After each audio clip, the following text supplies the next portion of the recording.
Okay, in the previous video I got as far as repairing the faulty power supply. I just need to put some spike suppression capacitors back into it, but the voltages were fine after it had been running for a while.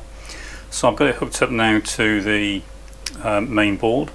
I've got the keyboard plugged in. You can see I haven't cleaned it yet. I have given the main board a bit of a clean. It was a bit dusty, but not too bad. I've got the rest of it hooked up. I've got the output of the video plugged into a converter box, so this will convert the video coming out of the machine into a VGA, and I have that plugged into a monitor. So we're ready to try the first power up.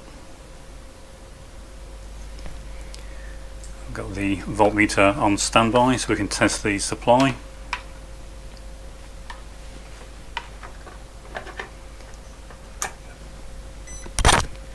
Okay, hopefully you can see that okay.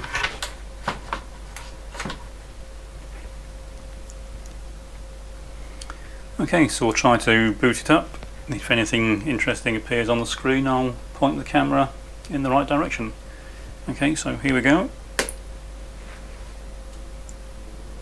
Nothing's appeared on the screen as yet. I don't know what the boot up sequence for this would normally be, but we'll just check the supply voltage. 4.9 volts, so that's fine. There is nothing on the screen, it's just a blue screen, but that's what this monitor does when there's no valid signal coming into it. Okay, so I'll have a bit of a dig around off camera and see if I can see if there's any life in this unit at all. Okay, well, after a bit of digging around, I've got this on the screen. I found a failed IC in the clock generator. It then brought this up. There was another problem where it kept resetting itself every few seconds. It was another failed IC, and now I'm left with this. It does seem to be running as far as the PC is concerned. I'm not quite sure what it's supposed to be saying there, but it looks like there's possibly an issue with the video RAM, so I'll investigate that and the timing of the video circuits. And unfortunately I don't have a schematic for this machine, so it's mostly guesswork. If anyone out there has any schematics, then please let me know. Okay, so after a fair amount of investigation, I finally got this on the screen. It's not completely fixed yet. This is intermittent. There are a few bad chips, I think, that need replacing, and I'll spend some time and try and figure out where they are and get them replaced. I think there's a couple of bad sockets on the board as well that I'll need to track down and get those replaced as well. The main issue with the video was, as expected, the video chips themselves. If you've been watching my channel for a while, you know that I produce these. It's a DRAM tester. This machine uses 4 116 DRAMs, and luckily that's exactly what this can test. So I've put one of the DRAMs out of this machine into the tester, and when I press the test button, you can see it comes up with a red light. What it should do, of course, if I put a working device in,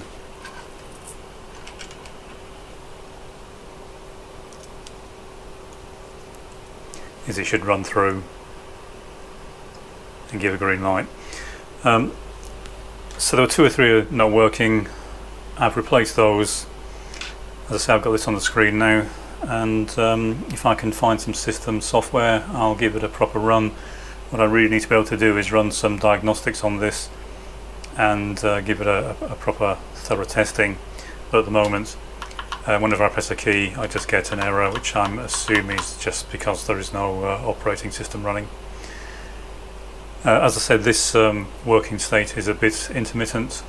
If I turn the machine off and then boot it up again, so in this case it's come back on, but sometimes it just comes up with garbage on the screen, or even just a blank screen.